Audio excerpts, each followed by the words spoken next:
Hey, what is up, lovelies? It's Lynn the Gacha Goblin, and I want to have a very serious discussion about something that isn't often talked about in the gacha space, and especially in our game, Love and Deepspace. So, there is actually a perfect post on Reddit that kind of discusses this in full, but I kind of also want to put in my 2 cents here and also point out which things that are currently being released that kind of emphasize forcing people to play, or at least making people feel like they have to pay to play this game. So this post by Red Rose Jam, you are not obligated to spend now or ever. There's an increase in posts about breaking free-to-play status, and Infold themselves have rolled out a mechanic designed to pressure you into spending. That mechanic is actually the pre-sale event, and this is per server, so whether you're in the Europe server or the American server. I know a lot of people have already reached the 100 the 100 barrier for everybody to get like rewards and the special chat bubble.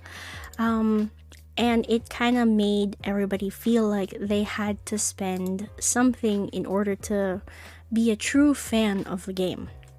And this is just one of the ways that Infold is kind of making and kind of guilting people into paying for Love and Deepspace. So here, but I want everyone here to know that you are not obligated to spend, especially in items that may not have any value for you. Quite honestly, I feel uncomfortable with how this sub can emphasize and reward whaling when it's clearly unhealthy, like foregoing food to have money for spending on the game, and I want to address everyone feeling FOMO or anxiety over the monetization of this game. So, there's this one part here, especially on items that may not have any value for you. This is very, very important to go over. So, in terms of this, the anniversary pre-sale, yes, you can get technically 11 pulls here, and then you get 330 diamonds and then some stamina. It is nice, but it's not necessarily, you don't really need it, not unless, you're really going for this banner. Also, the fact that these pulls are not the kind that you can save for future limited banners. These are the ones that are limited, as you can see, like this little clock here. So if you see this clock on the pull tickets, that means that these will expire and turn into Empyrean wishes after the certain event time ends. So these are not the kinds that you can even save. So if you're not wanting to pull on this banner, this purchase wouldn't be for you, they would just turn into the blue tickets for pulling. And then another thing that people are thinking about buying is the annual deluxe pass. This, we don't even know what the official prices are because they didn't release them. Yes, you can try to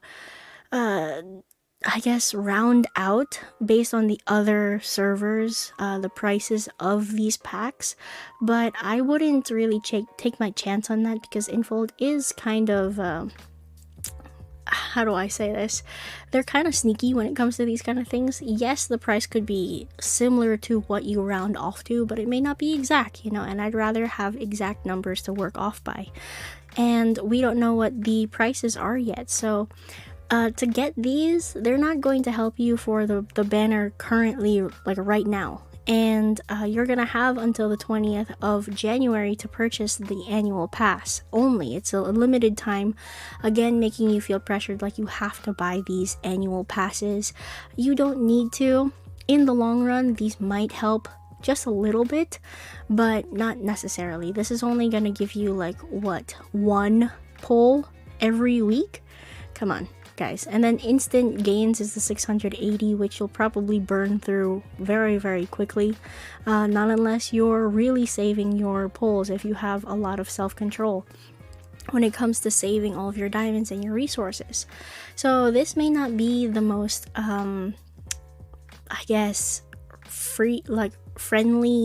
beginner friendly. You need self-control to really feel the benefits of this annual pass, is my opinion on it.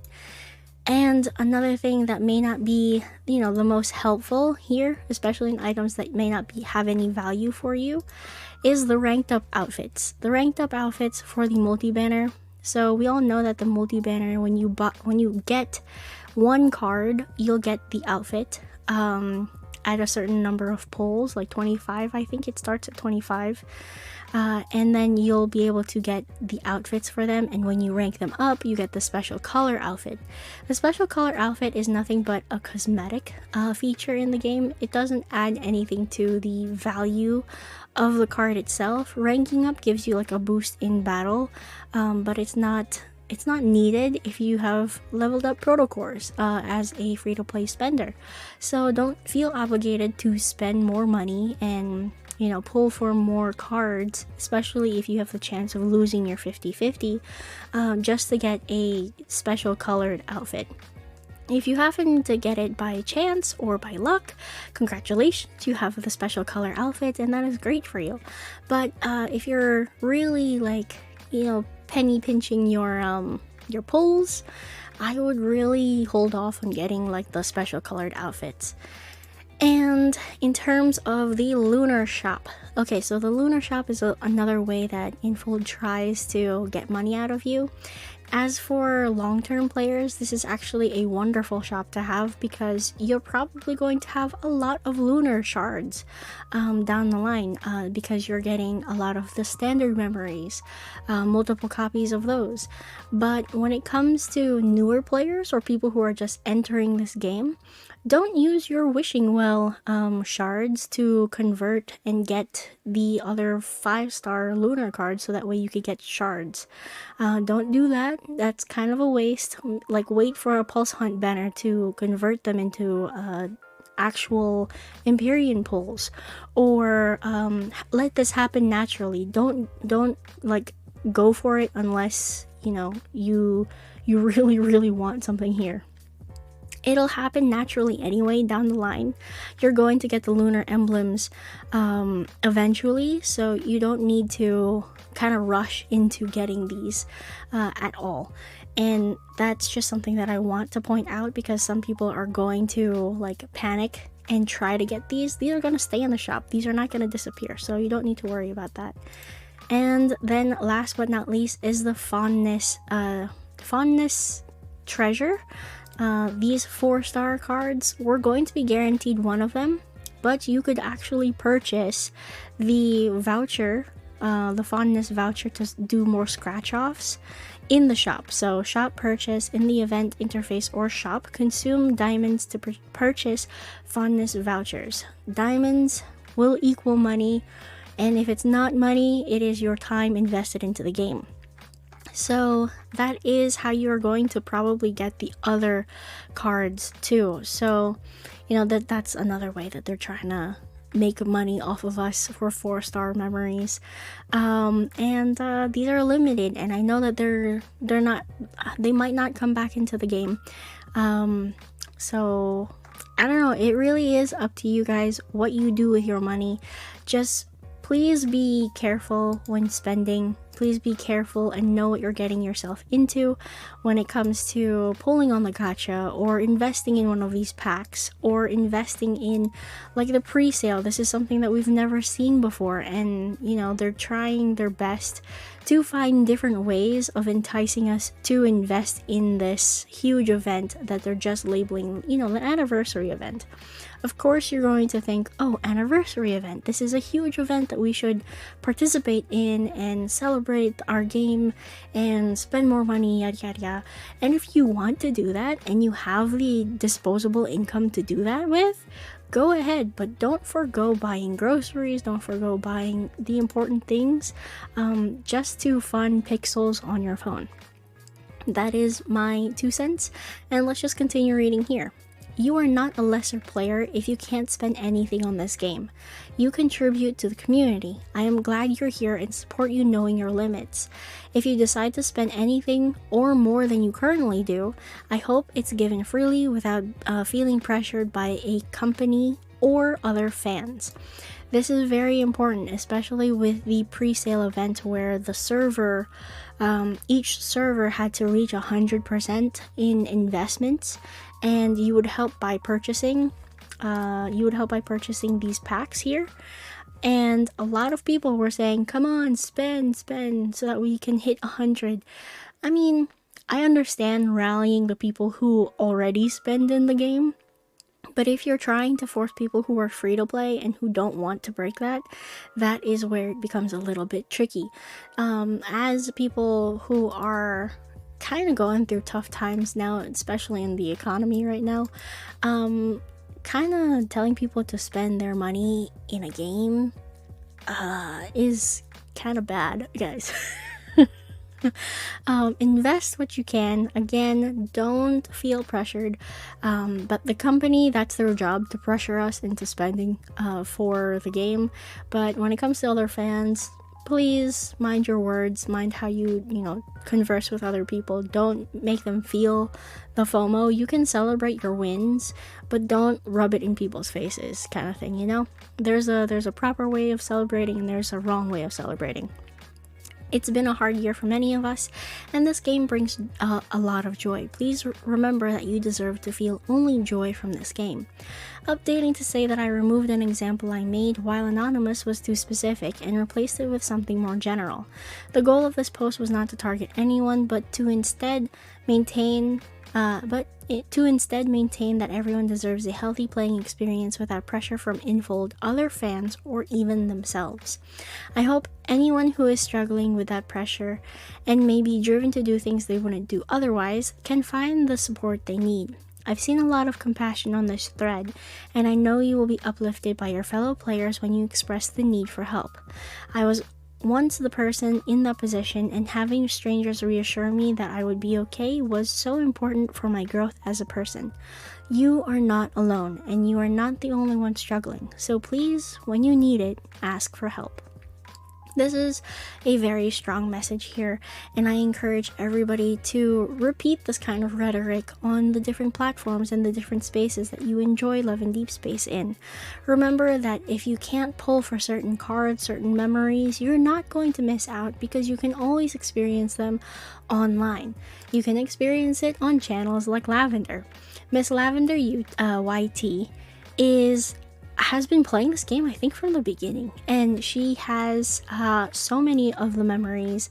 So if you want to experience some of the different memories, even the calls and the relaxed time that we have in the game, we also have like main story branches here. There's also Silas's myth cards, 4-star memory experiences, again phone calls, tender moments. Like, Lavender has pretty much everything in the game. If you didn't even download Love and Deepspace and wanted to experience just a specific love interest, you could do it on her channel, which is really, really funny. And I am so happy that there is somebody like this in the community who is very dedicated in providing memories and cards that people otherwise would not be able to experience if they are a free-to-play player. And you see my poll videos, you see the things that I spend money on in this game. I'm pretty open about that because I don't want to hide the fact that I do spend money in Love and Deepspace. However, when I first started playing, I didn't really have disposable income to invest in the money, so I was a free-to-play player for, I think, 3-ish months. And then I started spending money in the game because I had some income to put into Love and Deepspace. But that being said, I still have 2 other accounts that are completely free to play. I haven't spent any money. I don't have RM Pass on them. And I know that those accounts will miss out on certain events and certain memories. And that's just how the free to play experience is. And I can understand why that will give other people the feeling of anxiety and the fear of missing out, but this community can be one of the most supportive places. I know that it has its downsides and it has its toxicity at times, but if you share your concerns a lot of people are very open-minded, especially in the comment section here on my channel, which I'm very, very proud of. So if you need some support, please do leave a comment down below, and I'm sure there are other people who will be willing to share their own experiences and give you some advice and some support as well. That being said, for those of you who are a little bit too shy to share your experiences, I encourage others to just, leave some words of encouragement down below for those who may be too shy to share. And that is pretty much it. If you have any thoughts about this video or about this topic, also let me know down in the comments. I read almost all of my comments. I try my best, but replying to everything is very, very difficult. Yeah, that is pretty much it. Thank you all so much for watching. If you want to subscribe to the channel, I cover love and deep space to the best of my ability. And yeah, I'm Lynn, the Gacha Goblin, and I will see you lovelies in the next video. Bye-bye now.